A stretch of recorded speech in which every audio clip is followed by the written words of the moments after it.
If we could all sign in, we're about to start this meeting. If I could just remind everyone to turn off their cell phones, please, or turn off the volume of their cell phones. Greatly appreciated.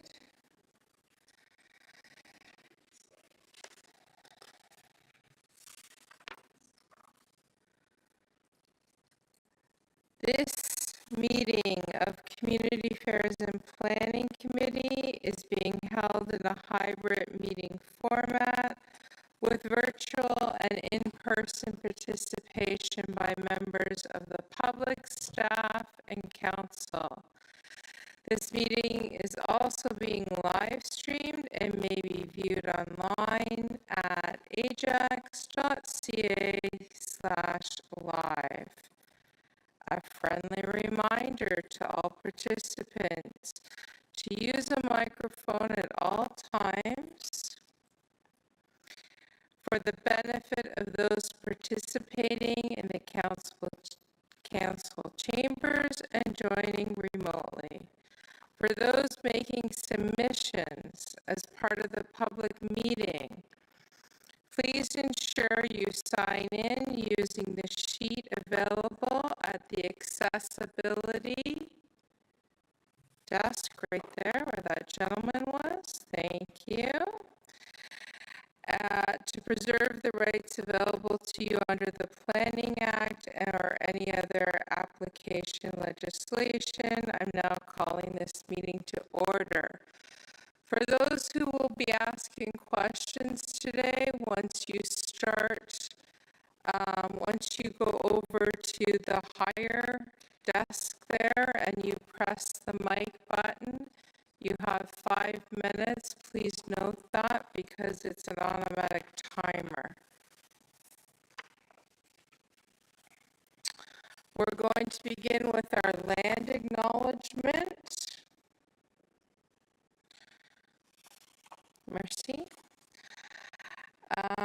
We would like to begin this meeting by acknowledging that the land on which we gathered is situated within the traditional and treaty territories of the Mississaugas.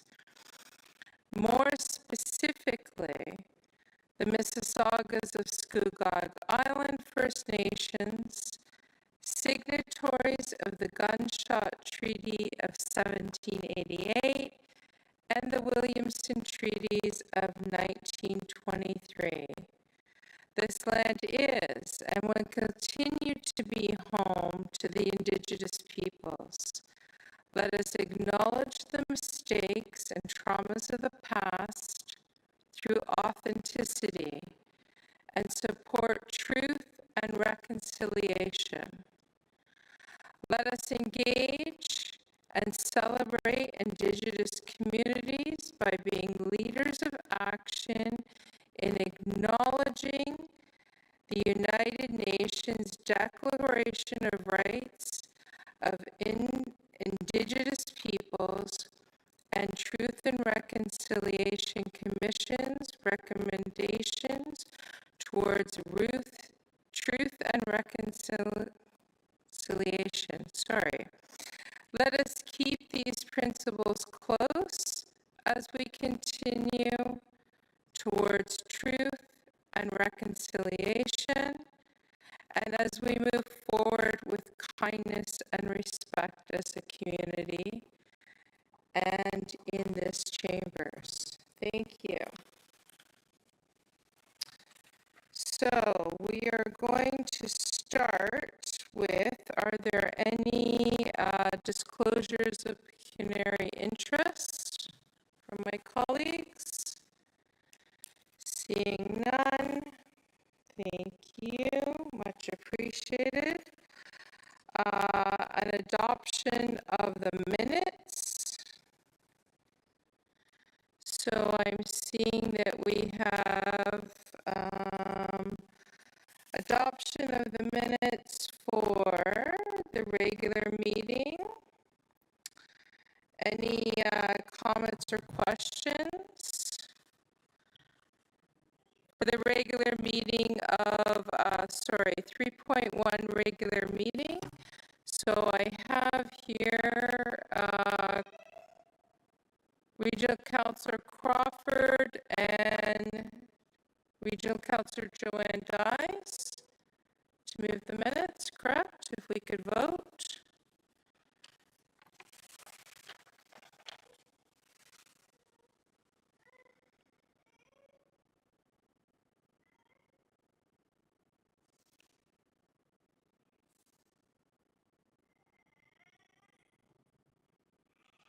We're not seeing a vote on the screen.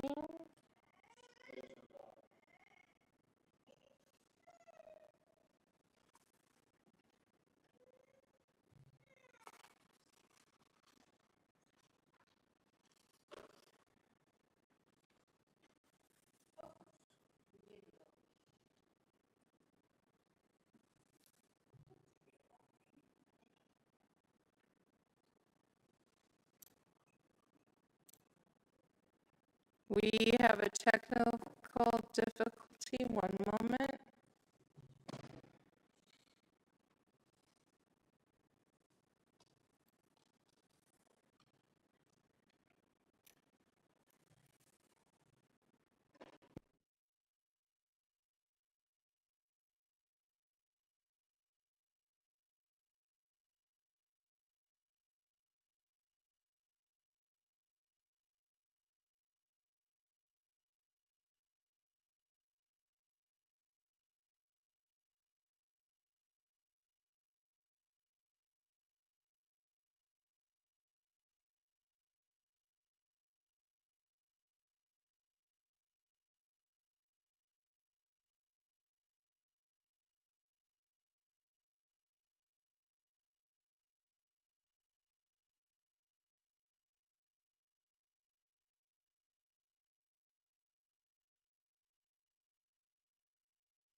Through you, Madam Chair. So starting with today's meeting, we are doing all recorded votes. So if you just give me a moment, we can do a recorded vote for this.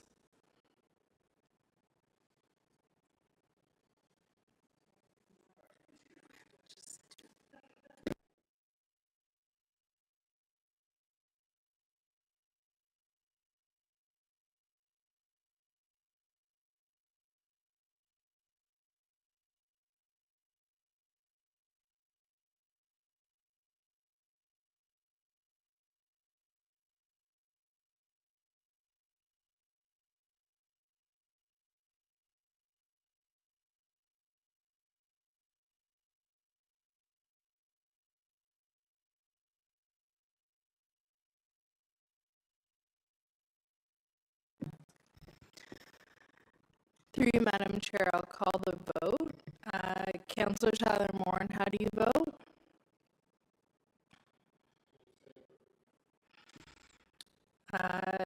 Councillor Crawford, how do you vote? Councillor Lee, how do you vote? Councillor Dies, how do you vote? Councillor Henry, how do you vote? Councillor Bauer, how do you vote? Confirming that carried. Thank you. Okay, moving forward. Item 4 on the list, I now call upon Director Romanowski to introduce item 4.1. Thank you, Chair. I'll turn it over to Nate Landry, our planner assigned to the file, to go through his presentation. Thank you.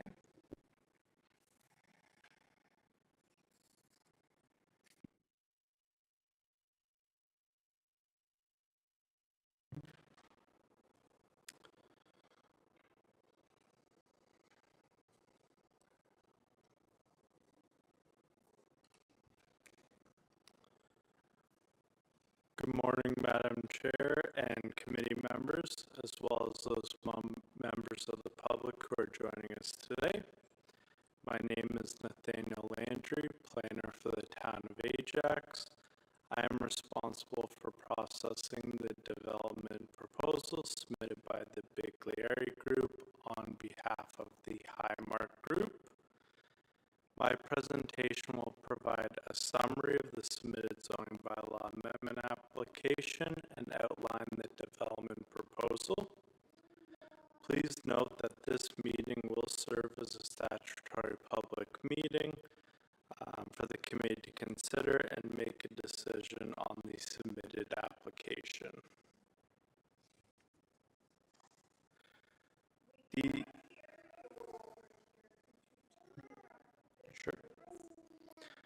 The subject lands are located at the southeast corner of Pickering Beach Road and Rangeline Road. The subject lands are 0.39 hectares in area with approximately 65 meters of frontage along Pickering Beach Road and approximately 45 meters of frontage along Rangeline Road. The subject lands are currently vacant. The subject lands are surrounded by detached dwellings. Further south is the waterfront trail connecting various parks along the Lake Ontario waterfront. Some history on the property. In 2021, the Biglieri Group, on behalf of the Highmark Group, submitted and received approval for consent applications to sever the subject lands into 5 lots for the development of 5 detached dwellings. In 2022, the Biglieri Group, on behalf of the Highmark Group, submitted minor variance applications to permit the following for each of the 5 lots: a maximum area of 36 square meters for a platform more than 1.2 meters in height above finished ground level, a maximum building height of 9.5 meters, and a maximum lot coverage of 36%. The minor variance applications were approved with conditions. However, appeals were submitted by neighboring property owners, citing concerns of drainage and privacy. On July 6, 2022, following a motion to dismiss hearing initiated by the Highmark Group solicitor, the Ontario Land Tribunal ordered that the appeals be dismissed and that the decision of the Town of Ajax Committee of Adjustment take effect. Despite past approvals, the Highmark Group never proceeded with the submission of building permit applications for the construction of the proposed detached dwellings. As a result, the lands remain vacant.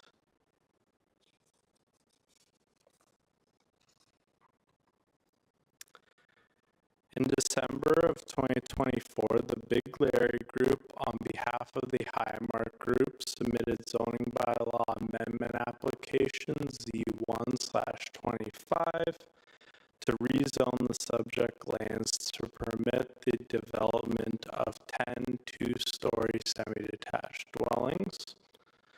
The proposed development will require the submission and approval of consent or land division applications in order to further sever the subject lands from 5 to 10 lots to accommodate the 10 semi-detached dwellings. The consent applications will be considered by the Committee of Adjustment at the April 30th, 2025 meeting. Approval will be sought with conditions, including entering into a development agreement with the Town of Ajax. Through the development agreement, each semi-detached dwelling will be subject to architectural control to ensure conformity to the town's urban design policies and be designed to be compatible with the surrounding area.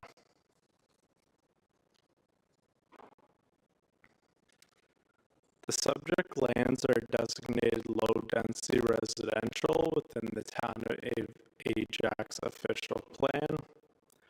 The low-density residential designation permits detached dwellings, semi-detached dwellings, duplex dwellings, linked dwellings, and street townhouse dwellings up to a maximum density of 30 units per net hectare.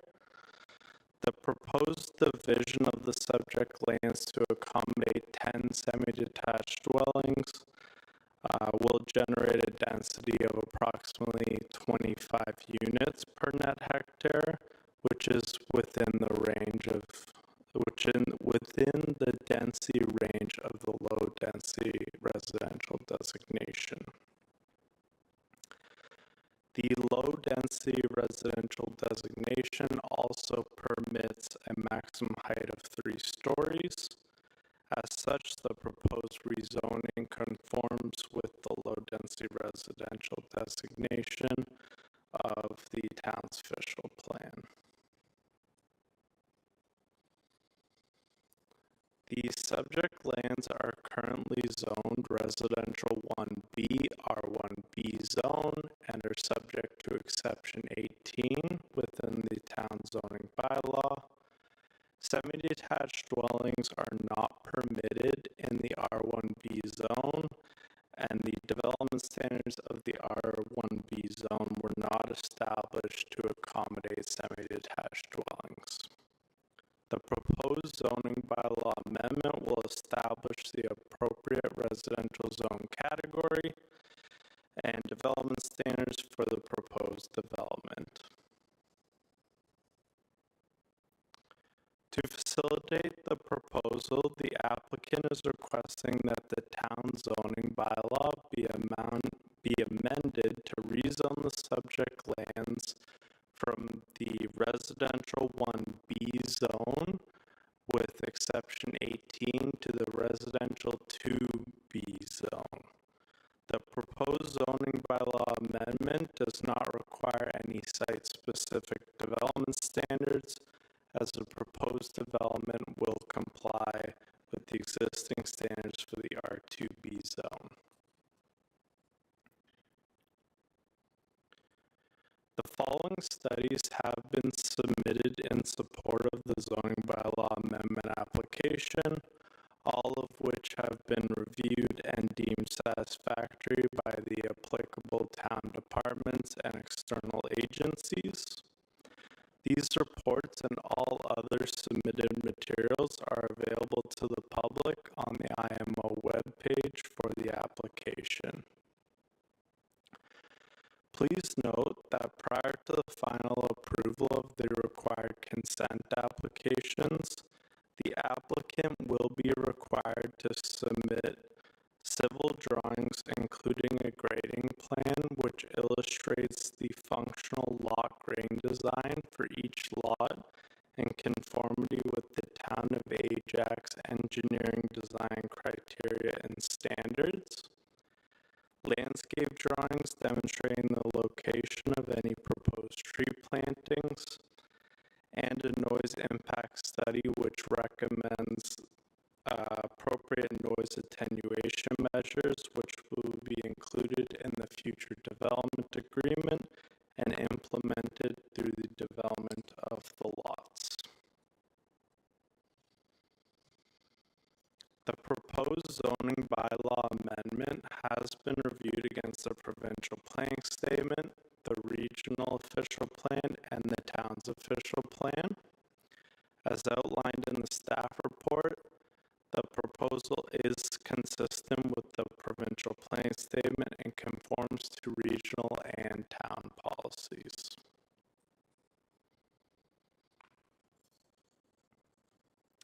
The proposed 2-story semi-detached dwellings will be comparable to the massing and scale of the previously proposed 2-story detached dwellings, being that 2 semi-detached dwellings will occupy the same footprint different as one of those previously proposed detached dwellings.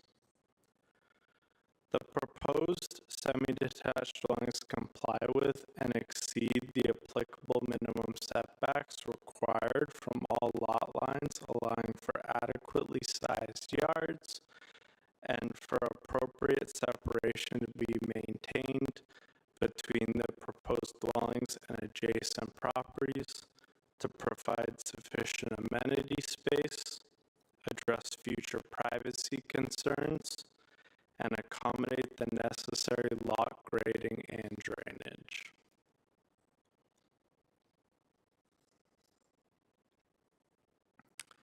On March 18th, 2025, notice of this statutory public meeting was circulated to all property owners within 120 meters of the subject lands and posted on the town's IMO webpage.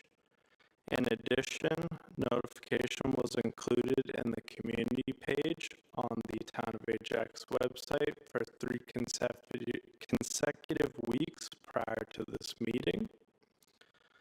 Questions, comments, and concerns received from residents and community stakeholders about the proposed development have been addressed throughout the report. The primary concern raised from the public relates to the potential increase in traffic as a result of the proposed development. The scale of the proposed development does not constitute the need for a traffic impact study. However, it should be noted that the total number of vehicles legally permitted on each proposed lot results in the same total of vehicles as per the original proposal, regardless of the built form. A detached dwelling in the R1B zone, as can be seen in the image on the left, as previously proposed, permits a 2-car garage and a 6.1 meter wide driveway, allowing for a maximum of 4 cars per lot. A semi-detached dwelling in the R2B zone, as currently proposed and seen in the image on the right-hand side, permits a single-car garage and a 3-meter wide driveway, allowing for a maximum of 2 cars per lot. As 2 semi-detached dwellings will occupy the same area as a single detached dwelling, the total vehicle capacity permitted on the subject lands as a whole remains at 20, regardless of the built form.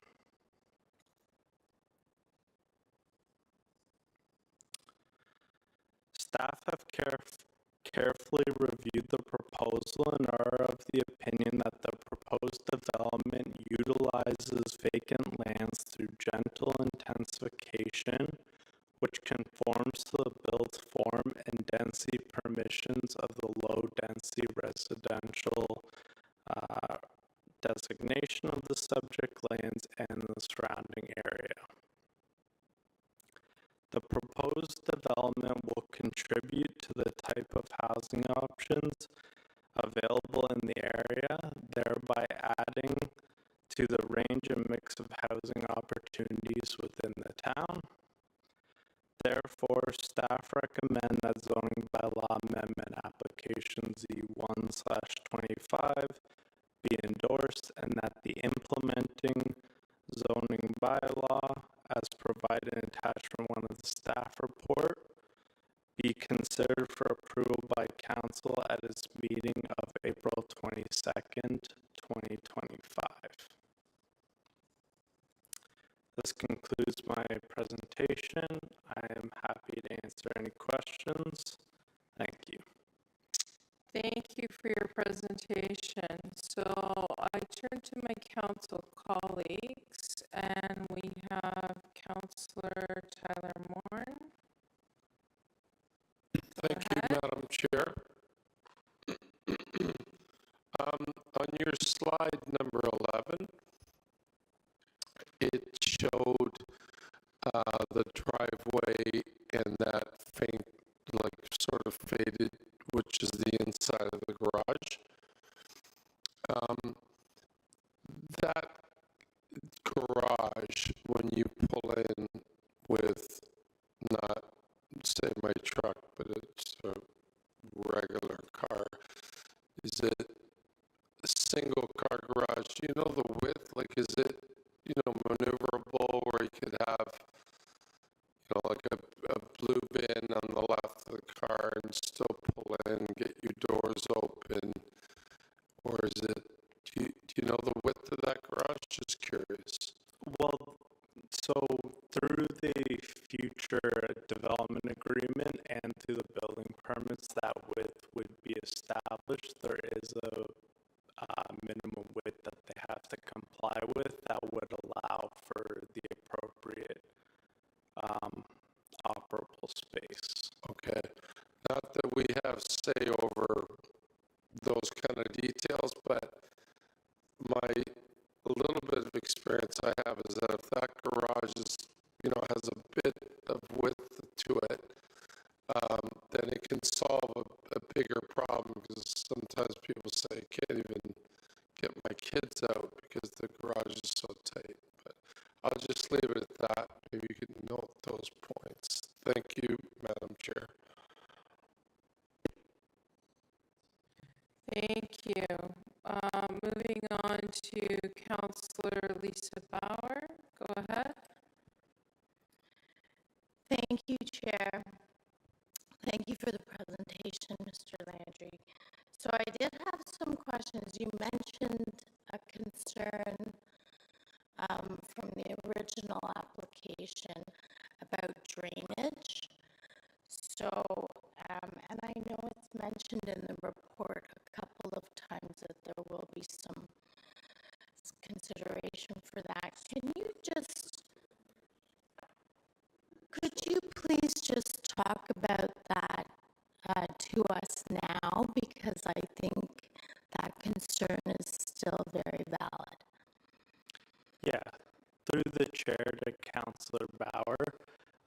So yes, previously in the original proposal and the land division application for the 5 lots for 5 detached dwellings, there was concerns about drainage raised. As that never went forward to the building permit stage, that was never fully addressed, but through the development agreement, grading plans would have been looked at, same as they will be now through this application. Grading plans will need to be provided, and appropriate grading and drainage will be implemented to ensure that there's no impacts on neighboring properties, and they will be required to implement the appropriate mitigation measures. Okay, thank you. So that will ensure that there's no flooding or drainage issues during construction and post-construction. That's correct. Okay. And I don't know if this question is for you or not, but or for the proponent too, why did they switch from detached to semi-detached? That would probably be best answered by the applicant. All right. But this approval today, if it goes through, is it just for semi-detached homes, or could the proponent come back and say, no, we're going to make it townhouses, or we're going to make it a high-rise or a mid-rise or something? So the proposed R2B zone only permits semi-detached dwellings and townhomes. They've already submitted for the consent applications, as they will be heard at the April 30th, 2025 Committee of Adjustment meeting, where they're severing those lands purposely for semi-detached dwellings, at which point they're essentially locked into the semi-detached dwellings. To the semis, okay. Yes. So then I get, because I was wondering, why would we have this meeting first without having the consent for land separation? Typically, we've done it both ways. It can be done both ways, but typically it would be the proper order to have the proper zoning in place before you were doing the consent applications. Okay, thank you. And then in the report, if I can ask my questions about the report now, Chair, the reference to parkland cash in lieu on page 16 of the agenda, where the funds are set aside for facilities elsewhere within the town. So I know in general, not as a result of this application, but in general, I've received many comments from residents about Paradise Park and surrounding area. So the tennis court needs to be repaved. Traffic calming at some of the more active road crossings into the park, like Maple or Cherry, and ongoing problems with the infamous Paradise Park bathrooms. So I'm just wondering, can this cash in lieu be earmarked specifically for the Paradise Park area? Through the chair to Councillor Bauer, yes, so cash in lieu of parkland goes to a general account, which Yes. of course is allocated wherever it may be needed. That being said, if there is a desire to specify where those are going, we could add language into the development agreement to speak to such. Okay, great. And do you know, or maybe the proponent, what the actual timeline is for this project? I believe that would be best answered by the applicant, who I believe is attending virtually today. Okay, thank you very much. Those are my questions for now, Chair. Thank you. Thank you. And we have Regional Councillor Sterling Lee. Go ahead. Thank you, Chair. Through the chair to the presenter, let's start with this. If this does not get approved, let's say this council decides to not go with staff recommendation and say no. This would then be OLT. This would probably go to the OLT presumably, right? That's correct. Do we, what would be the case at the OLT to not approve this? Well, In other words, would the OLT accept this argument that initially it was meant for 4 detached? We are now intensifying with 10 semis. Would the OLT, has there ever been precedent where the OLT says, yes, you have to follow what you originally had set out to do? well, it's by a case basis, of course. But given the staff recommendation report that I prepared, they'd be looking at the same sort of considerations and compliance with the provincial planning statement, as well as the regional official plan, the town's official plan. And given that this application complies with all those documents, I imagine they would side with it being fine. But Right. But you are not the LLC, so you're just kind of best based on your abilities. So if this was the 4 lots initially, right?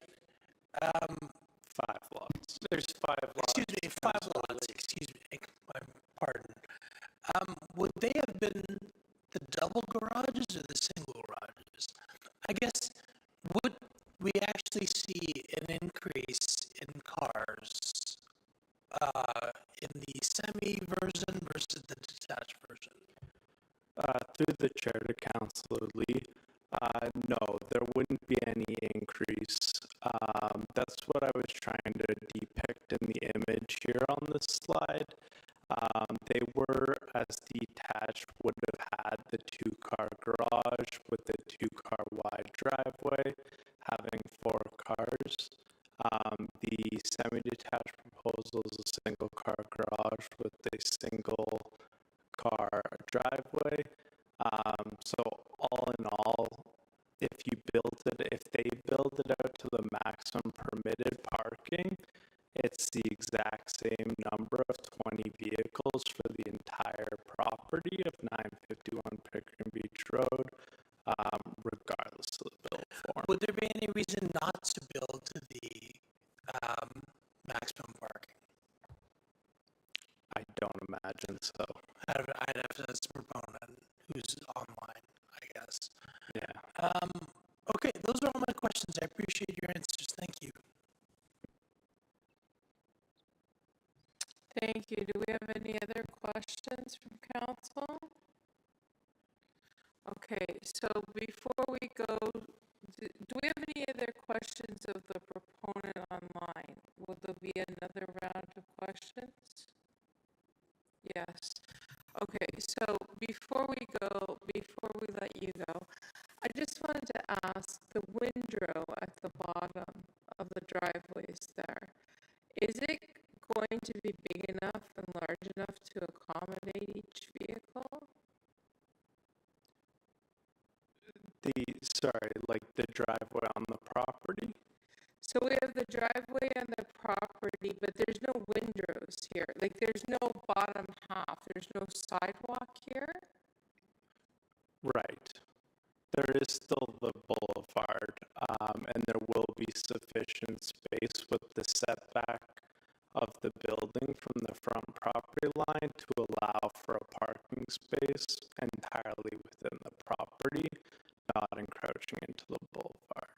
Just one parking space Within the driveway. within the driveway, okay. And the area around this development, I assume because it's on a corner, of course, regular parking restrictions apply, so we wouldn't have an excess overflow of vehicles parked in and around this corner, correct? That's correct. It would all be within the driveway. Any parking on the street would be enforced by bylaw, same as it is anywhere else. Okay, and just to clarify for those watching at home who might have some questions, this is not a mayor's directive. This came through the regular planning process, and this is a staff recommended report, correct? That is correct. Okay, thank you for that. Before we move on to ask further questions, oh, sorry. We ask questions from the public now? Yeah. Before we go into that, I just wanted to do a little housekeeping here. Mayor Collier is not here today, and he sends his regrets. So I just wanted to let folks know, because I should have done that at the beginning of the meeting. So do we have any folks in the audience that would like to come forth and ask some questions? So one at a time, please, if you could. Go up to the mic. You can push the button and you will have 5 minutes to ask your questions. Take your time. We're not going anywhere.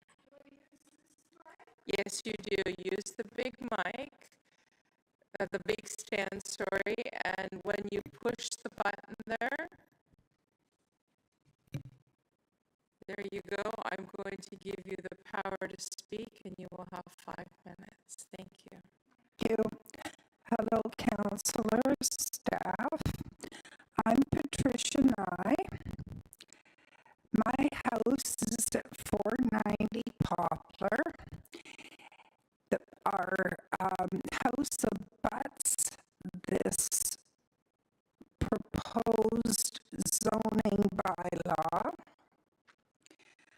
I'm opposed to it for the following reasons. One and foremost is the traffic. The size of these semis as proposed, it's ludicrous, in my opinion, that there will only be 2 vehicles. There's got to be more vehicles. One only need to look at Audley Road South and other areas south here.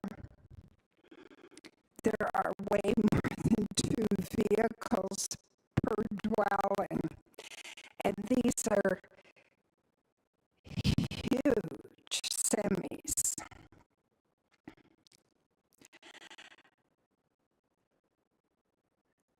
I'd also like to address the fact that our area is very unique.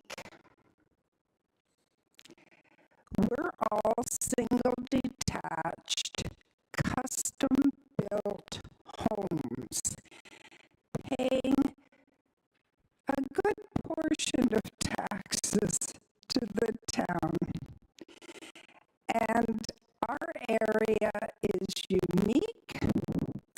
It's a community, and Highmark has come in, not part of the community, only with making a profit.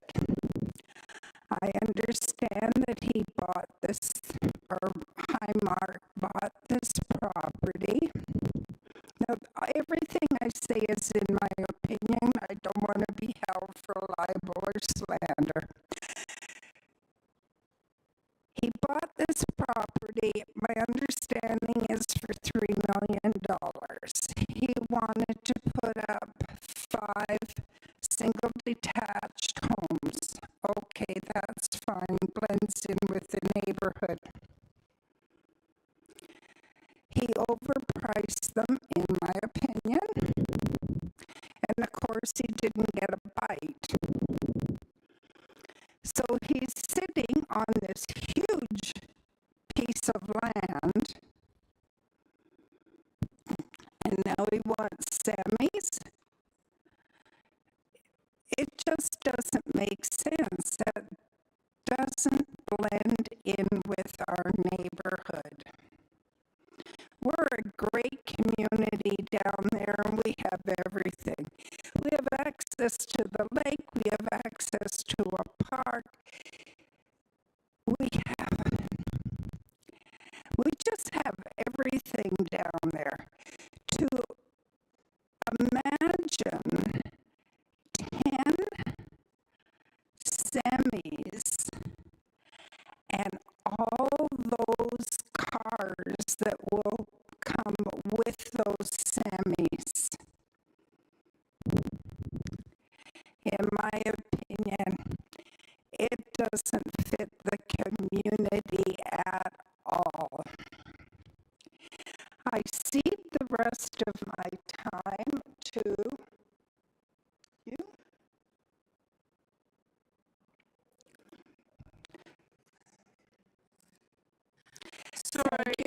Thank you for listening. We won't be giving time to others. They can each come up individually and take their time to speak, yes. But I would caution folks to be careful about what we're saying about the developer, because I know we're saying, well, you know, we don't want to be sued. Please, I caution.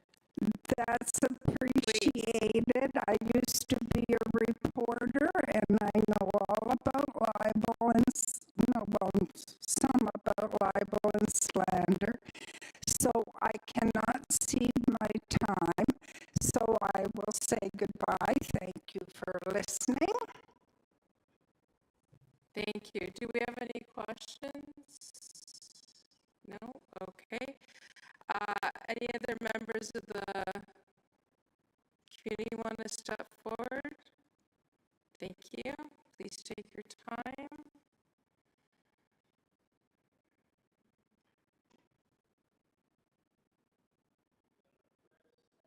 Yes, push the button and I will let you in for 5 minutes.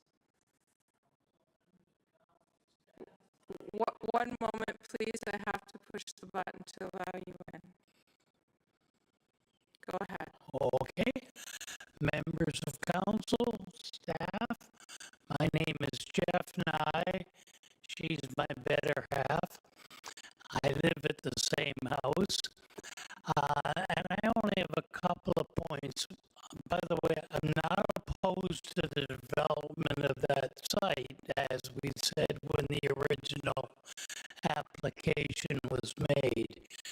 But I do have concerns that the proposed amendment that they have does not fit that community. I don't know of another 25-foot lot in the entire community. 50, 60 or more is the normal size of a lot in that community. And this will dramatically change the nature of the community and open the door to further developments of that sort, which is going to change our lifestyle. The other concern I have, and I have to take exception with the planner, yes, you have a maximum of 20 cars there, but you have twice the number of families there. And as my wife pointed out, just drive through the neighborhood. You won't see many areas where they only have 2 cars in their lot. But you'll also notice that the driveways in the houses in that area can handle up to 5, 6, 7, 8 vehicles without any problem. So there is no traffic problem or street parking problem. Absolutely guarantee you on this one, just like over in Audley, those overflow cars are going to wind up on the road. And when they have company coming, or they have kids and they have their cars, I know my garage isn't perfect for fitting a car in I got a 3-car garage. One bay can't fit a car because it has my stuff stored in it.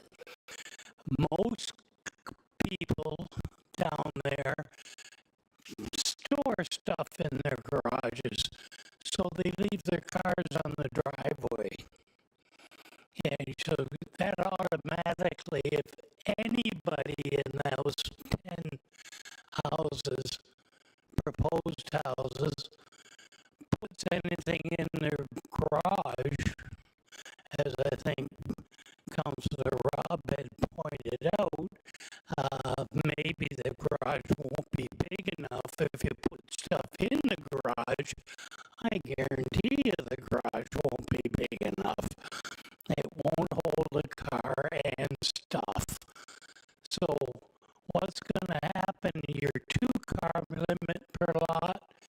there's a 1-car limit per lot. And those cars are going to wind up out on the road. Our infrastructure isn't built to handle street parking. The roads are not. We don't have curbs. We don't have wide roads. The one road range line, which has one of these houses on it, and Pickering Beach is a little more developed. But other than that, those cars are going to block the traffic and create a safety hazard. So I know you can see 20 cars for both subdivisions, but you fail to admit or acknowledge the fact that those first 20 cars are 5 families. The second 20 cars are 10 families. And that is a fundamental difference that wasn't reported or addressed in the original report, as far as I heard anyway. Anyway, those are my points. I'm happy to have the chance to voice my opinion, and hopefully the council makes the right choice, in my opinion. Thank you. Thank you. Do we have any other speakers that would like to come forward?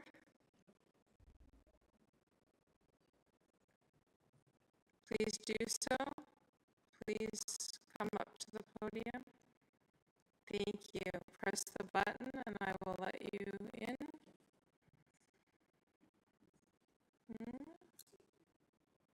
Oh, could you state your name, please, for the record?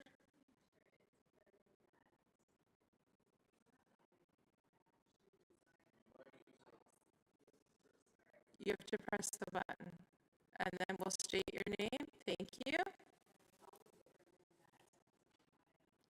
It's still off. Hit the button once. Don't touch it. Hold on. Okay. So bad with technology. There we go. Sorry. Okay, thank you. So my name is Bernadette. I actually reside at 957 Pickering Beach, which is the next door neighbor to the subject property that we're discussing today. We purchased our home 5 months before the developer purchased the lot, and we purchased at over 1.8 million or 1.9 million. It's a 3-car garage, 3,400 square foot home, and this is our first time. My husband and child were here earlier, but our first time attending, so we don't actually oppose the development. We were totally fine with the 5 lots being there, even though it's going to be inconvenient. We understand development. My background is in real estate, like that's my primary career, and so I understand. I'm actually an investor of Southeast Ajax as well. I have other lots where we're actually in the process of trying to sever lots, and so I understand development has to happen. That being said, on this proposed lot, I think semis would be completely disastrous. Very close to when they purchased their lot, the city had installed the stop signs, so I think there was already neighbors and noise regarding safety concerns. There's already enough traffic that come in for the beach, and with semi-detached, I understand that it is it's according to the regular zoning that the 2 car is enough for that, but they're 4-bedroom homes, just like all the other luxury properties on Pickering Beach on the south part of it. 2 cars is not going to be enough, and given who is going to buy the semi-homes, they're most likely going to rent out their basements. That's almost fact. Like if you look at the data on semi-detached in Southeast Ajax and you look at how many basements are being rented out, it's going to happen. And so you gotta account for that, like the type of buyer who's going to be moving into those lots as well. And so if one lot allocates for 4 cars, account for maybe another 2, right? And also the types of somebody, I think Council Tyler Morin was discussing the width of the garage. So just if you drive by Pickering Beach and you see that all these homes are $2 million homes, they're going to have an issue with bins even inside the garage. So they're going to leave the bins most likely on the side of the home, as most semi-detached homes do, because there's no space to allocate space to walk into the property from the garage, as well as the car parked inside as well. So these are like almost common sense things that we need to think about, but also given that this lot is walking distance to the beach and there's already a high dense traffic, this isn't North Ajax. We're not looking at zoning for semis and the rules and the bylaws that go according to semis there. We're in a very high traffic pocket because we have visitors who are coming from all over, right? So usually on Pickering Beach itself, there's cars that are parked that go right up to almost sometimes past range, right? And which is going to go right across this spot right here. And so I think doing the 5, like I understand they're a business, and as Council Bower mentioned, there's a question as to why it needed to go from single homes to semis, and obviously it's probably a business angle. I understand there's more profit involved with the semis, but that being said, for the purchase price that they purchased it for, if you divide that by 5, you're looking at $670 a lot. And for the tear-down bungalows in Southeast Ajax, but even on Pickering Beach itself, they're averaging at $800,000, $950,000. So they already bought well under. So they're going to make a profit if they were to build a 3,500 square foot home. And that respects the makeup of at least Pickering Beach Road. Forget north of Salem or just even north of Range.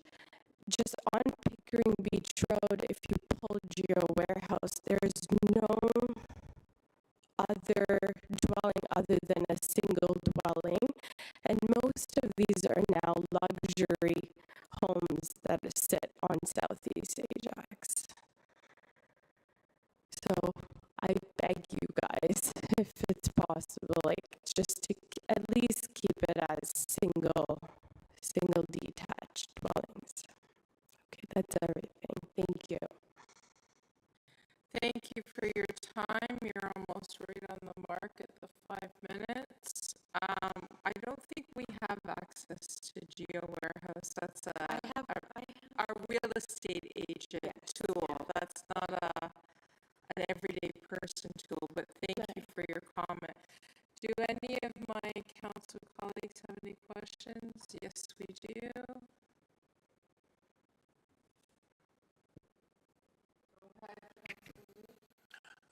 You're in real estate, you understand what the OLT is, the Ontario Land Tribunal, correct? I do. So we're gonna, if we follow your pleas and we hear them loud and clear, we're gonna go there with really no argument. Right. This falls within official plan, regional, provincial guidelines, etc. So really, we'd be spending money for lawyers, we'd have to hire our experts because our staff is against our position in this case. Is that a good way to spend the town's money on a fight we will most probably lose? I understand the residents' point of view on this. I'm just wondering, you know, we get often complaints our property taxes are incredibly high. We'd be spending money on what you know as a real estate agent would be a losing effort because we're against every single provincial plan and everything. No, I hear you. I totally get it. I will say, I can speak on probably everyone here, whether it's the luxury homeowner on the street or the single detached tear down home, like the bungalow older homes. They're gonna lose money regardless now if you put semis here. And you're not even, like, if this was a big contribution, like if there was like 50 homes going up, I get it from a real estate standpoint.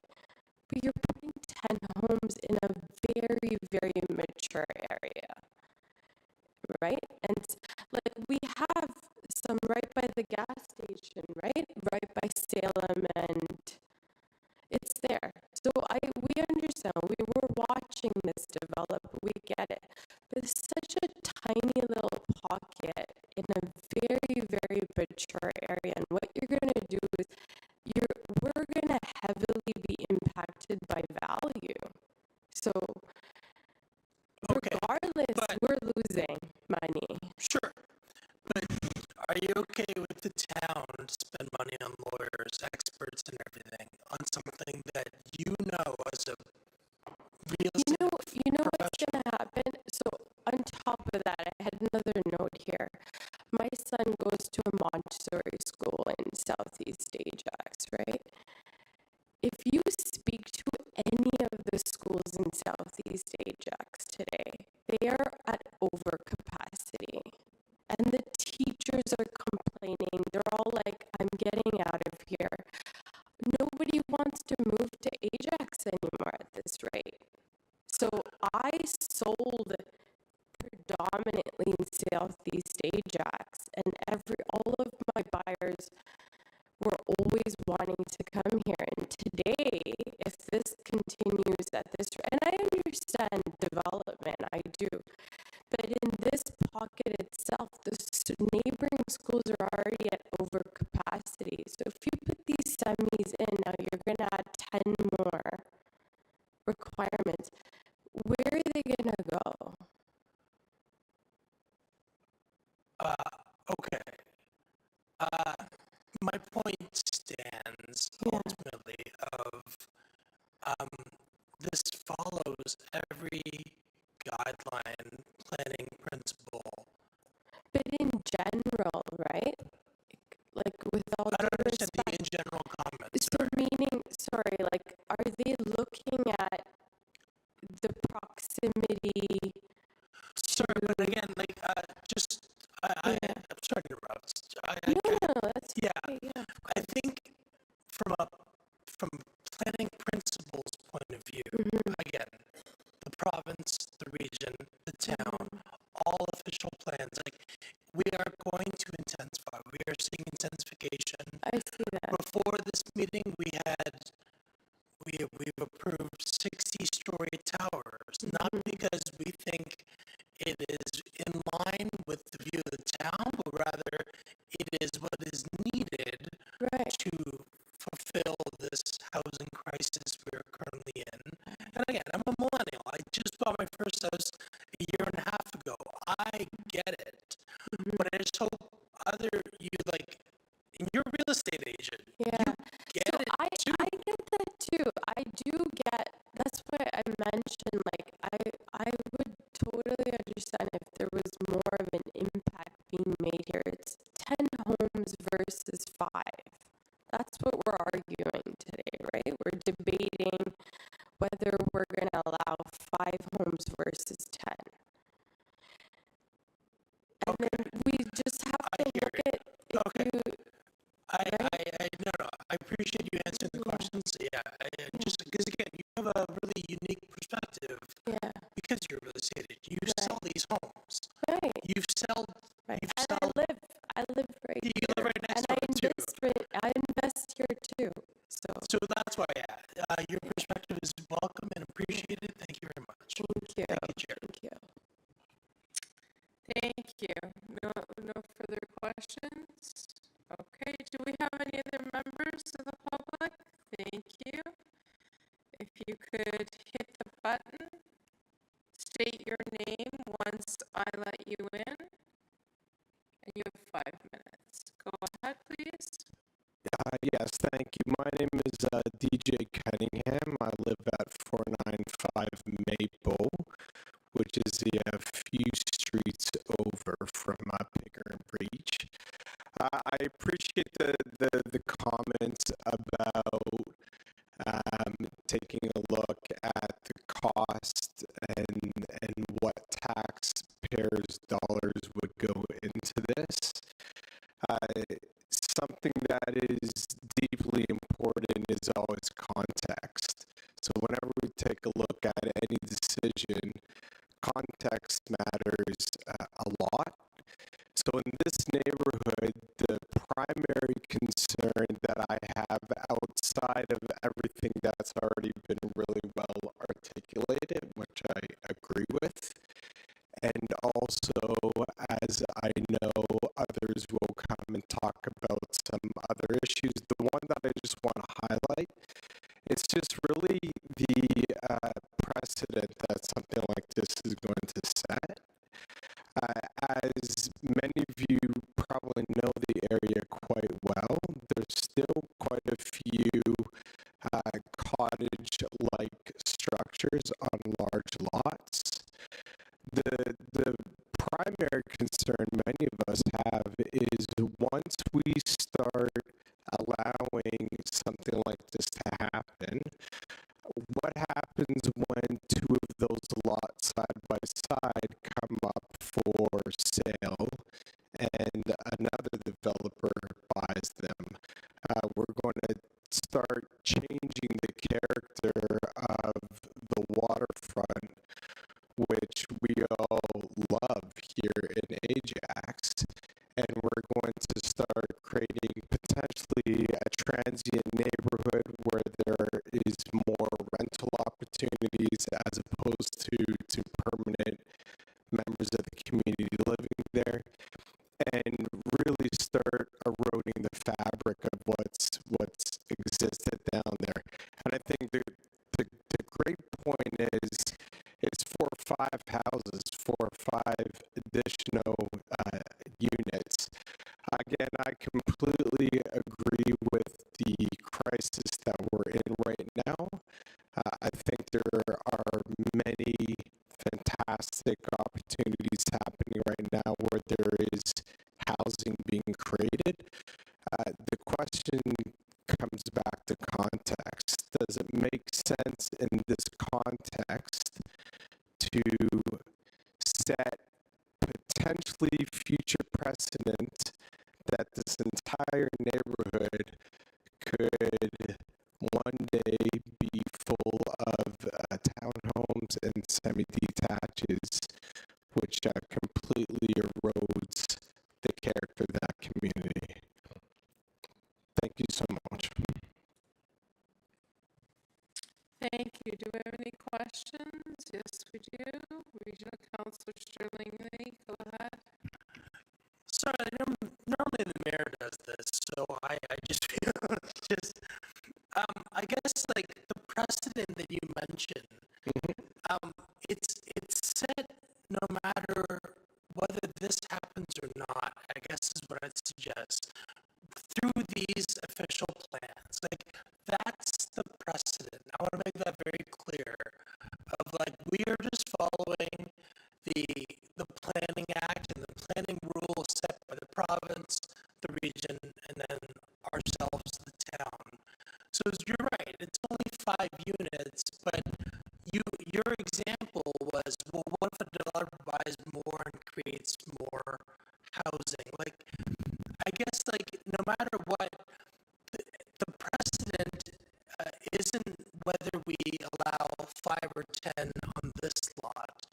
Rather, the precedent is set every time we review our OP, and it dictates the housing requirements for the town for the next 20 some odd years, looking at their planner right now, right? Yeah.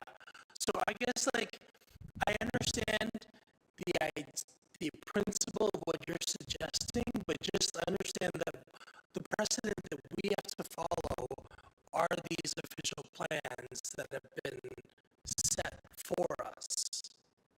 So that's what I'm saying. So then the other side of that coin could be, let's set a precedent not to erode the community by making a stand and saying, you know what, having developers come in and dictate through, as you said, the precedent that's already been set to allow zonings to be changed.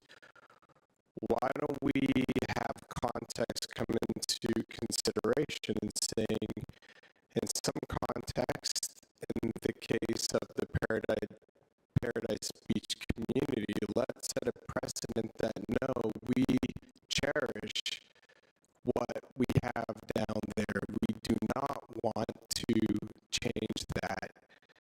So perhaps it is the exact opposite. Let's set the precedent to preserve that community down there. I guess the issue with that, and we've all opposed and approved various developments. I would say back to this is, it would go to the OLT, and we would inevitably lose. So, and then we're back to this precedent being set one way or the other. Again, it's not us setting the precedent. We have to follow the guidelines provided through these official plans. And again, it sucks. I get it. When you've been in a community for so long, you have a certain idea of what this community is. I would say back to that, as, you know, as someone who just bought at the age of, 43, it's, this housing crisis is genuine. There are people who are living in their houses longer. I don't know if anyone in this group has kids or grandkids, but it doesn't matter. But just, we need to build more housing faster. And even if it's 5 extra ones, then that's 5 extras off the housing. Again, it's a trickle down that is proven to work. And if anything, municipalities, the province, the country, we are too late. I'm glad we've started, but we're way behind the curve right now in terms of the housing that's needed in this country. So I'm not trying to argue with you. I'm trying to get you to see our point of view as your elected officials of like the guidelines we have to follow in making this decision.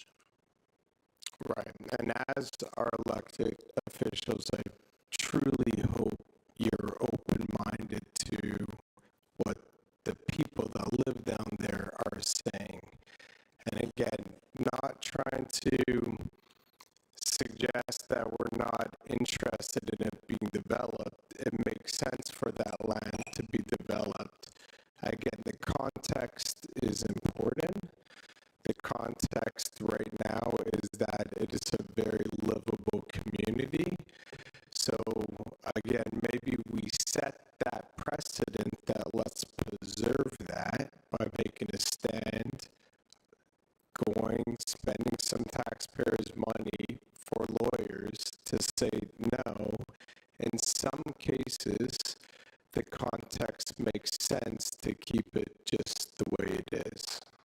All right, appreciate your comments again. Thank you. Thank you. Thank you. I'm going to add a comment to that, and I'm going to say that I understand where you're coming from with let's spend some money for lawyers and make a precedent here. But Councillor Lee and I, as the councillors for Ward 2, I don't know how my residents would feel about that live in these exact homes that you're trying to stop. I think that would be problematic when I have to go back and say to my residents that this is what we spent the money on. I know it would be problematic. So I want you to understand our point of view as well, because we represent a very area that has semis and townhomes in it. We've seen the parking issues in our ward. We've put through a parking plan motion that is going to be coming forward soon. We understand what you're saying here, but we are in a provincial, national housing crisis, and we do have to create housing for folks. So understanding what you're saying, I mean, starting off here in Ajax, I started off in a townhouse. So I just, want to give you some more perspective there. Yeah, go ahead. No, you're not.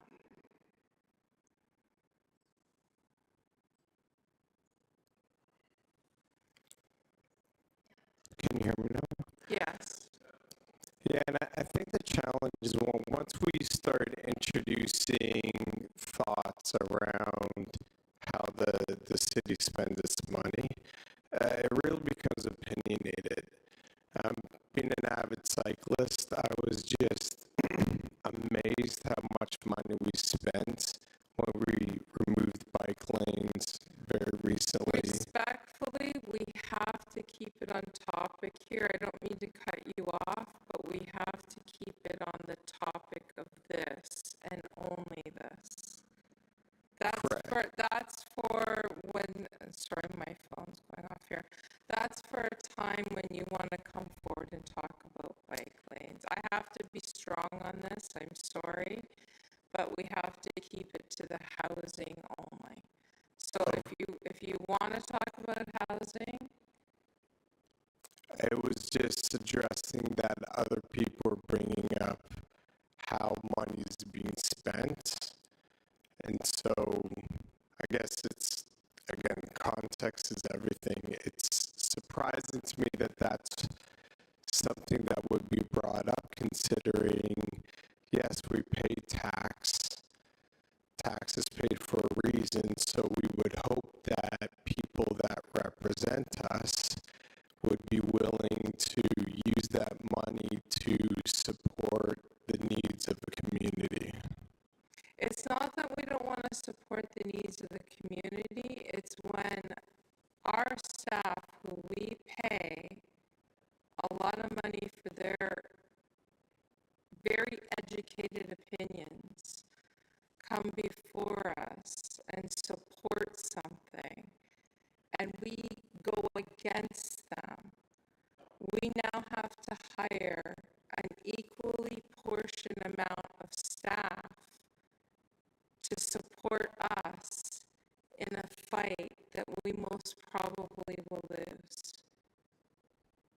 That's what we're trying to make you understand here today. It's not that we don't sympathize with you. It's not that, we're monsters and we don't understand.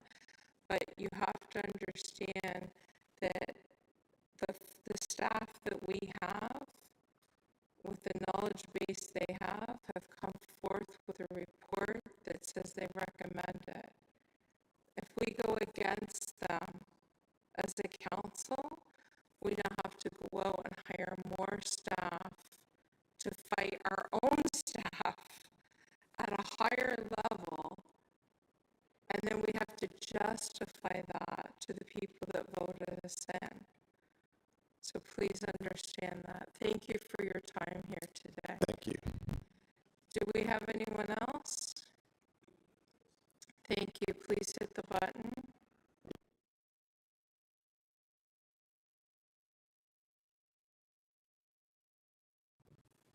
Thank you. Please, once you hit the buttons, and once I let you in, state your name for the record, please. Darren Livesey. I'm at 487 Maple Avenue, same community. Just want, Mr. Lee, you just recently purchased a home, and I'm sure you have insurance on that home, correct? Yeah. And I'm sure other counselors here have homes and have insurance on their homes, and you guys probably have a luxury of having such things as insurance on floods. I don't know. I'm assuming so. And flood insurance is pretty important. Many of the people in this community can't get insurance on flooding. Mine, I'm one of the lucky ones. I have $50,000. If my house floods, that's what I'm allowed to actually declare that I can get back and actually fix up a bathroom in the basement. That luxury that I have 20 years ago didn't exist. It wasn't a luxury. I was given insurance because my basement didn't flood all the time. And much as you say, yes, we need homes and we need, all Canada needs homes. It'd be crazy if everybody could have a home, but that's not the way the world works, unfortunately. Fact is all the building that has taken place, and I've only been there 20 years, and I know, and usually it's a much bigger audience, unfortunately, just the week that it is, the time of the week is, these people have been here for 40, 50 years. And I moved into, my next door neighbor was in here for, over 50 years when they were all cottages. There's very little flooding. Now we have massive flooding. My sump pump runs continuously. I don't know about you guys, but it keeps me awake at night.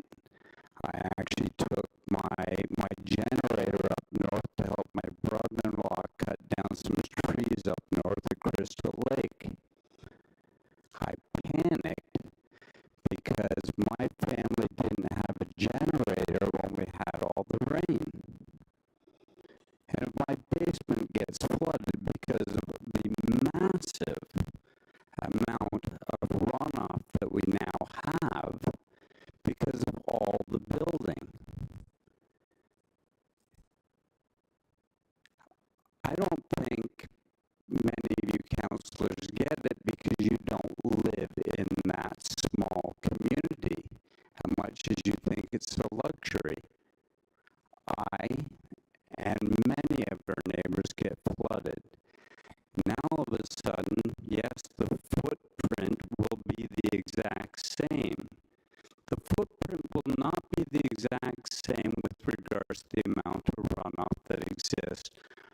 20 homes as opposed to 10. Sorry, 20 families as opposed to 5 families. That's not going to be the same.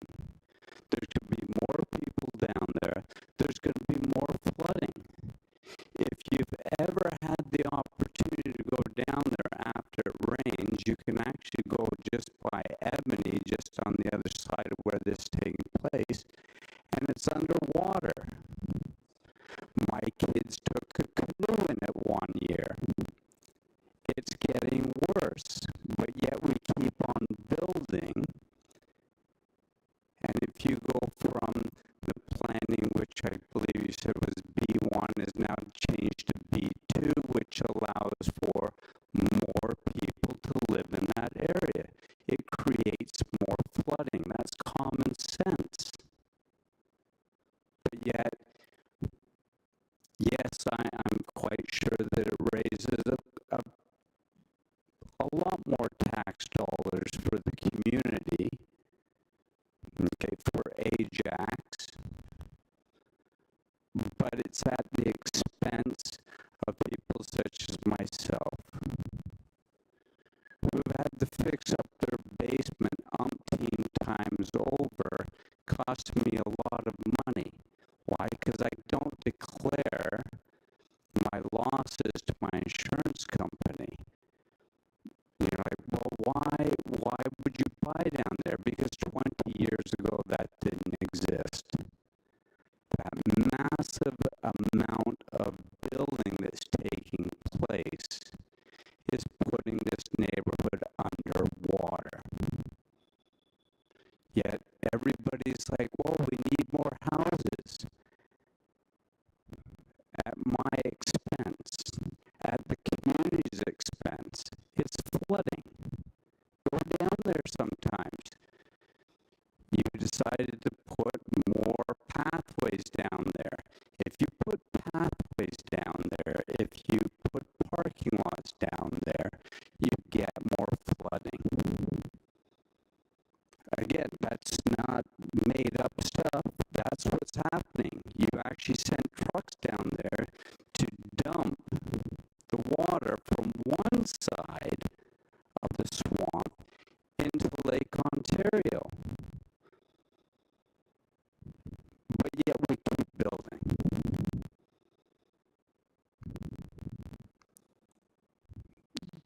Does this make sense? I complain that, oh, my house is a larger home and that what I deserve less because I bought down there. Put in more houses, more people, more flooding. I can't park my street anymore because those have changed.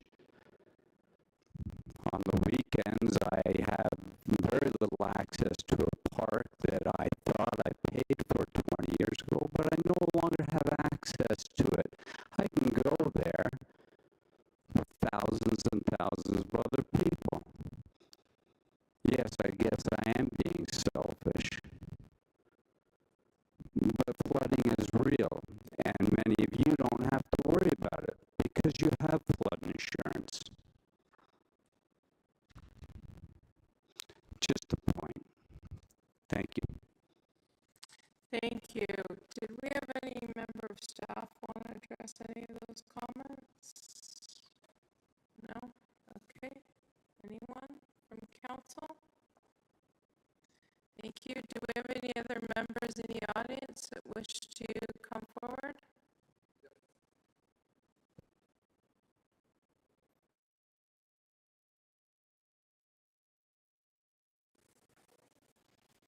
Thank you. My name Please. is Chris Crocker. I live at 92 Gregory Road. So my backyard will be backing on to the proposed development. Just to speak to the point in flooding, on Gregory last year in July, I'd say about 15 of the houses had severe basement flooding, and that hasn't happened in about 25 25, 30 years in that neighborhood. As I've been there for 15, I've never had any concerns about it. They started fixing up the road range line there and doing some stuff to the old sewer lines or whatever it was. It's a very outdated system that's there already. And since then, we had the big flood as soon as that was done. So I don't know if it's connected or not, but then I hear there was a comment from, I think, Councillor Bauer asking about potential flooding issues, certain things like that. There was some sort of an issue, it sounded like. I don't know if there's details available to us that we can hear more about that, but that's very concerning. Again, you know, the flood insurance, I'm probably not going to be eligible for it anymore due to what happened. A lot of my neighbors are in a similar situation. You know, we all have young families and things like that, and not having a basement for 8 months of the year due to it is very concerning. So when I hear the comments about, you know, you having drainage issues, it being an older area, as the gentleman who just spoke before me said, you go down there after a rainstorm, and a lot of those little, I guess, old school sewage systems are filled up with water, and at certain times of the year, the roads are flooded. You know, the parking lot gets flooded down there. The new one that was supposed to stop flooding, you know, it's flooded quite often, right? So that is a major concern for a lot of people. I think if you went to the community and asked them, myself and Bernadette went around and asked a lot of neighbors yesterday, and everybody is against it. So, you know, Councillor Henry, I'm not sure if you are speaking to the people in the neighborhood, but I would imagine, you know, a significant number would be against it and would want to fight something like this, and maybe it's something that we do on our own, but I think you would have most people, the vast majority, say that this in general is not a good idea. It's something to actually maybe ask people about it. So, you know, then again, another thing is obviously the traffic calming issues. You know, there is significant traffic through the area. Having 2 cars per household, with one being in a garage when it's a 4-bedroom townhouse is obviously not realistic. You know, I think everybody understands that. That's been commented on a couple of times. A garage in a 4-bedroom house is always going to be filled with stuff. Most likely these will end up being rental properties, we would imagine. And that's going to create, you know, 2, 3, 4 cars per property. So what's going to happen then? Who's going to police this? Is this just a bylaw issue? Am I supposed to be calling bylaw if I see all these cars parked out there all the time? During COVID, we had cars parked all the way up that street, all the way past my house and all the way up, causing major issues, you know, every single weekend, right? So is this going to be a recurring factor? Who's going to be responsible for that? And then, just sort of back to the drainage issue, who's responsible for that if it does happen? You know, there was the concern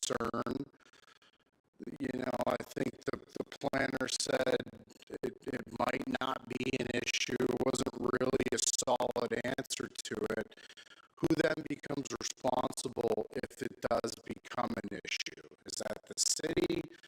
Is that the region? Is that the homeowners? You know, it doesn't seem to be very fair in that case if it falls on the homeowners. So yeah, I think, you know, I just had some questions about that. Who becomes responsible?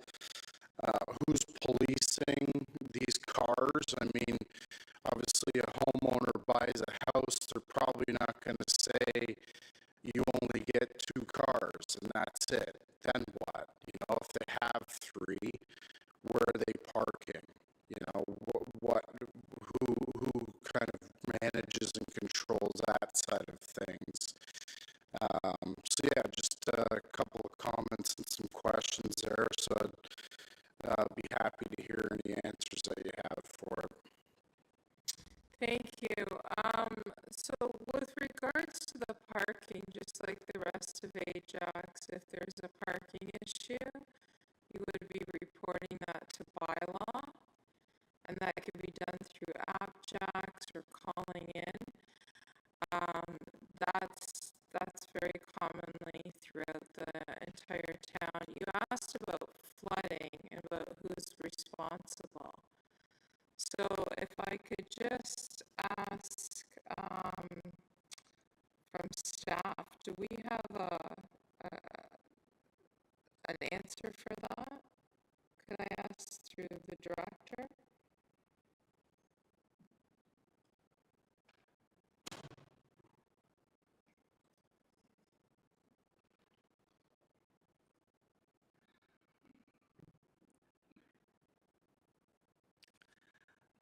I can speak to it at a very high level.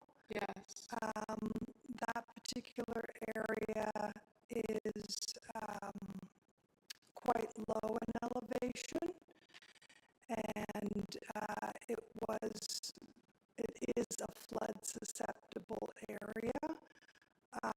It's difficult to speak to whether the flooding that's been realized in the last several years, whether that's in relation to the severity of the extreme weather versus the amount of increase in impervious surface. So we don't know if it's because of the extra development that's happened, or if it's from severe weather. We don't have an answer as to why the flooding has occurred. Is that what we're saying? At this point in time, I don't have an So answer do we know specific to who that. would be responsible if we approved this today and there was additional flooding in comparison to the previous flooding? I guess what I can say through the chair to the chair is that new development has to match what exists, like pre to post. If it's a vacant field right now, new development has to act exactly how it was before there was houses on there. So the grading plans that will be submitted should demonstrate that the site's going to drain the exact same way as it did if there weren't any houses on there. Just like everybody's house in every neighborhood across the entire town. Now, we did hear some discussion about, well, when there was little cottages here, this wasn't flooding. Well, the town had also developed a lot since little cottages were there.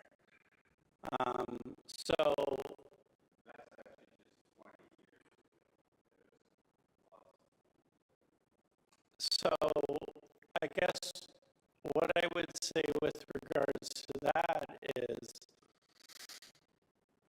This area is low elevation, almost the same elevation as the lake in some respects, which means the ground table or the groundwater is very high, which means that this area is susceptible for flooding.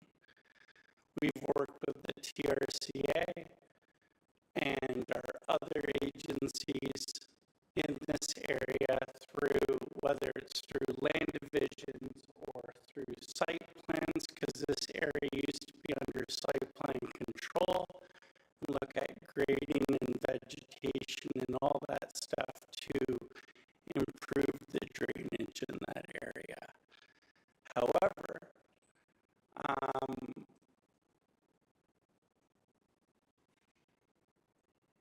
what we're hearing today is that this development is going to increase flooding in the area. This development will not create additional flooding in the area, as the grading plans will manage the drainage on the lots. Just like every single custom home built down here would have gotten a grading plan that would have demonstrated the exact same thing. Flooding's happening probably because the water table's high, the elevation change between the lake and the finished floor areas of these developments are very close to each other. Probably every house down here has a sump pump, no matter what era of the house was built, even if it's going to be built in 2025 or 2026. It's just the geography lends itself to flooding.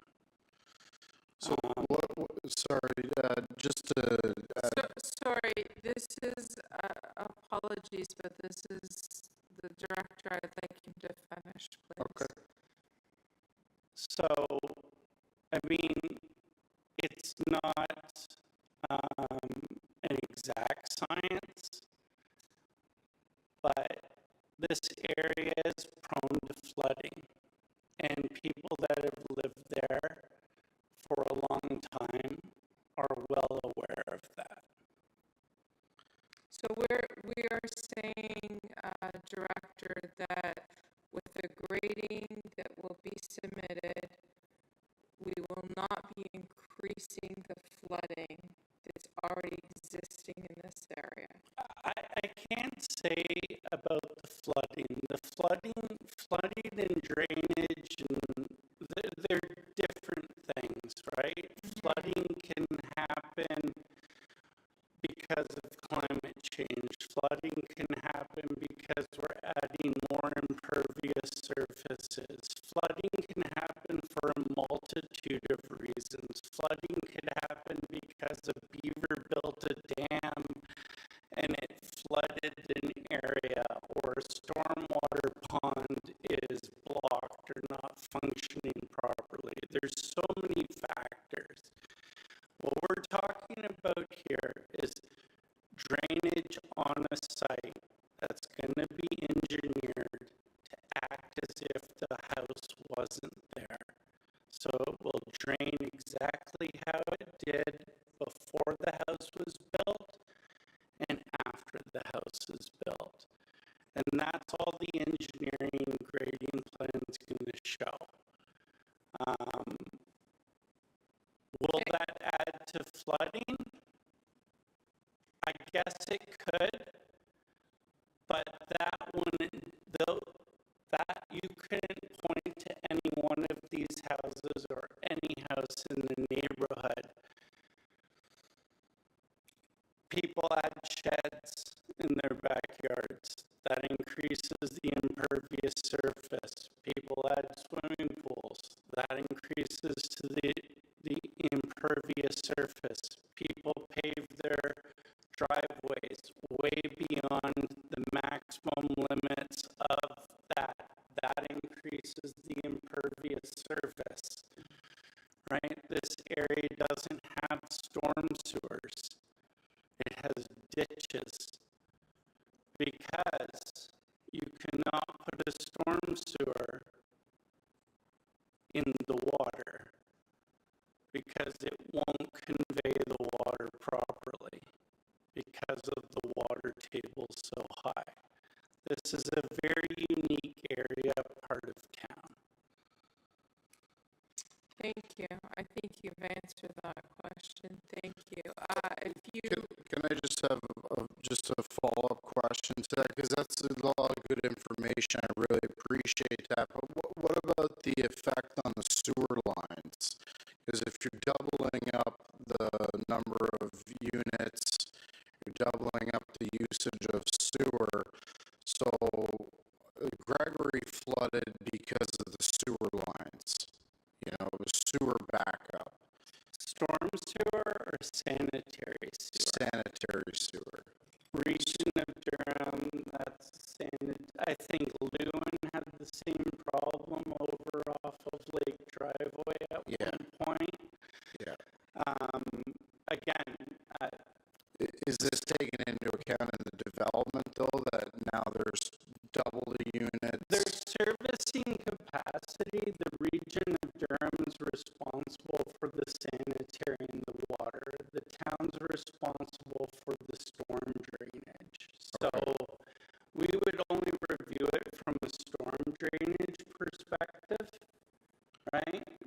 So the storm sewer. Yeah. So when any rain that falls over the town is responsible for the town. If you turn on your pipe or you flush your toilet, that's the region. Yeah.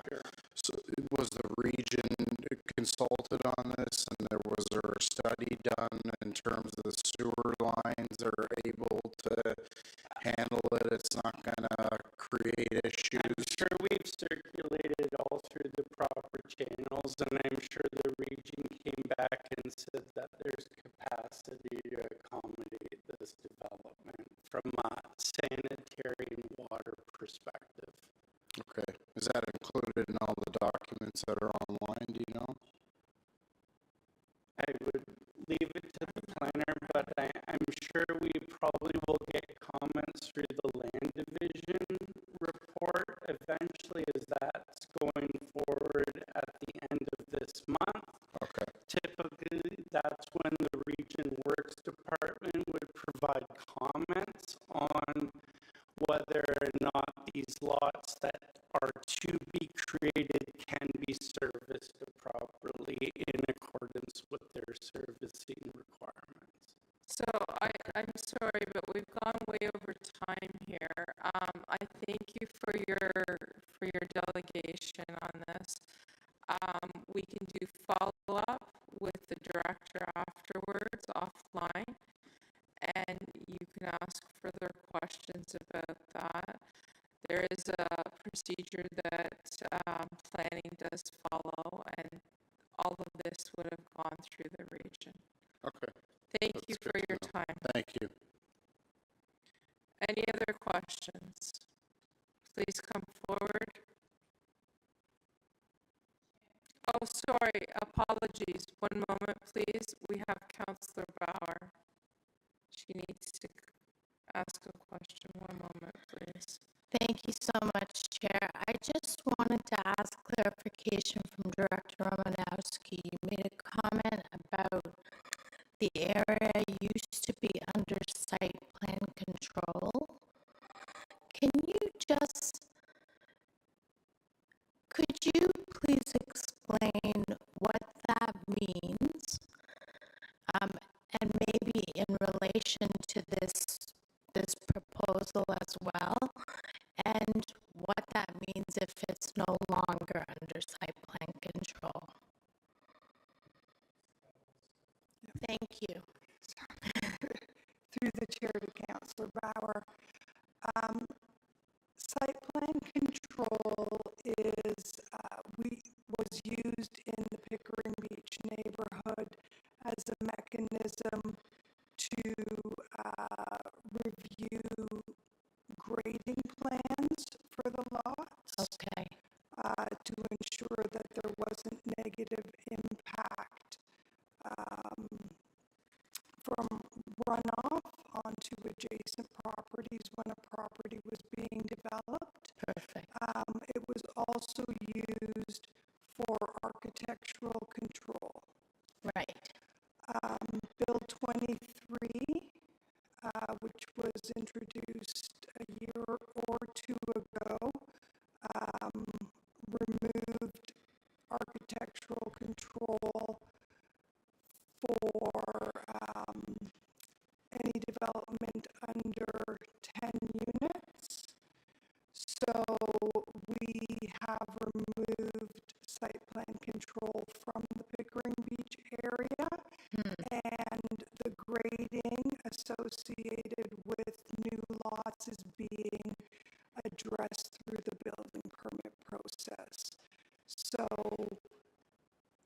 not much has changed aside from architectural control.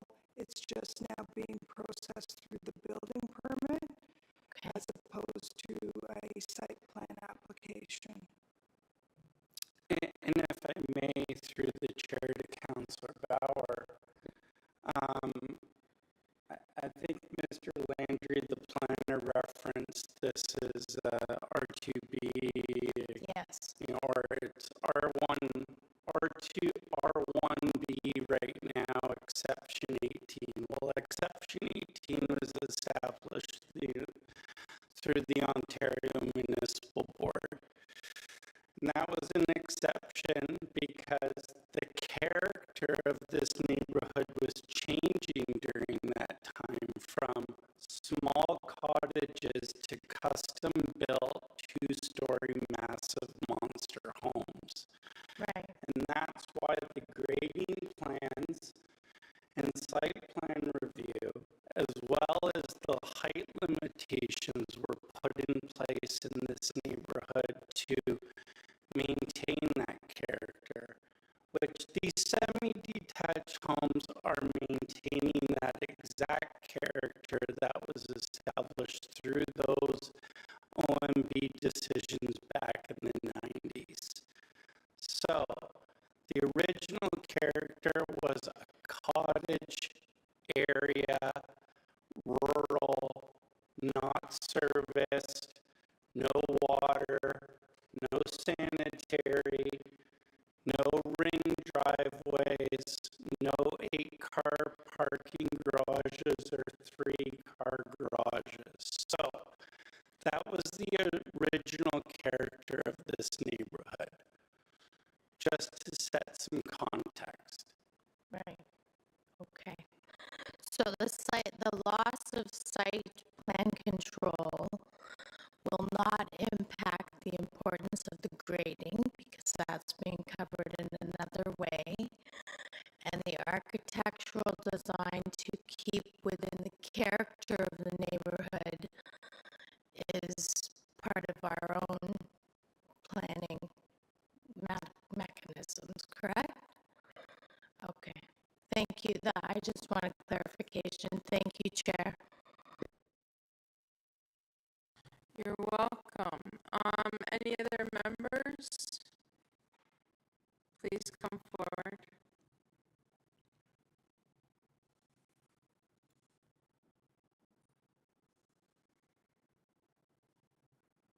Please state your name for the record. My name is Jens Ehlers. I live at 975 Pickering Beach Road, a couple of doors down from the lady who lives right next to the project. This is the first time I've ever done something like this, so I apologize if I'm not following the format exactly. My career background is as a senior finance person. I have spent my career over 30 years in life insurance company insolvency, in the banking industry when the financial crisis was on. I have been, as a senior finance person, in the infrastructure industry, and I have been a CFO in a real estate company. I also own a small portfolio of rental properties in the Durham area. My reason for saying that is the people behind me have articulated it very well, that basically what you're hearing is the people in the community, and there are others that are not here today, are saying they don't want this.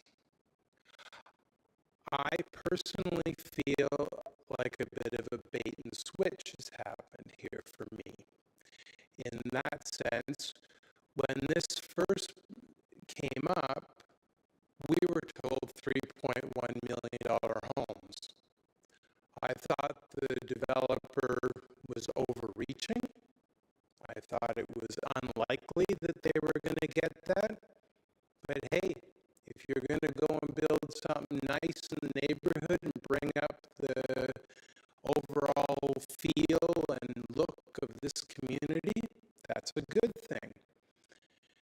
But now all of a sudden I wake up and I get this flyer in my door because, of course, I can't read everything that's going on. I mean, you folks are doing a lot of work. We all trust that others are looking out for our interests and keeping things moving so that we don't end up with some big bad surprise one morning. And then I read this thing and I go, whoa, what's this? This is a complete change of what it is. The sign's still up with the 3.1 million, and I get a flyer here that tells me this is not what's going on anymore. Well, I don't think that's my idea of good process. And to Councillor Lee's point about, is it good money to spend on legal to get, or other advisors, whatever the right group of people is? Yes. My answer is yes. You're making a change to this community that is not in line with what it is today. There aren't a ton of great communities in Ajax, and this is one of the ones. It's a small one. I don't know what the overall plan is for Ajax to look like in the long run. I've been here where I am now since 2013. I like it where I am. But there's not everywhere in Ajax a place that I'd want to live either. And if you want to chase me into the city, chase me into the city. But that's not what I would hope that you would want to be doing, is you'd want to be attracting more people like us to come out here to build a stronger, more vibrant community, to build companies, to build jobs, to build opportunity. But by destroying this small enclave of homes and community, I think you're actually doing Ajax a disservice. And as for whether it would be useful to have the lawyers in that doing this, well, I would state the challenge differently. If I look back in my career when I worked on Confederation Life and it failed, and we had to protect policyholders, if we followed just all the rules and the regulations and everything and didn't apply some creativity along the way, there would have been a lot of people that would have been hurt, would have lost life savings. And I don't think that's what I would encourage you to do as our representatives. I don't want to hear you say, so sad, too bad, there's nothing we can do, the rules and the regs are what the rules and the regs are. Employ some creativity. Find something that can help us. Mobilize us if you need to. We're telling you we don't want it. And I am saying, I'm repeating that because I don't think this is a good move on the whole. For the reasons that you've heard articulated already, I'm not going to repeat it. I'll just add one other thing, though. As for the parking and the car thing, the 20 and 20, that's a little bit of smoke and mirrors as far as I'm concerned, because what you're assuming is that all those, the original planned houses, 4 times 5 is 20, and 2 times 10 is 20. Well, times 5 is 10, and 2 times 10 is 20, so it's going to double the number of cars. We have a parking problem already in our neighborhood. It has changed. I've accepted that, we have now parking up and down Pickering Beach. It's great that people can come down and if they're respectful to be in the neighborhood where we live and raise our children. But I don't want to make this into something different than what it is. And I think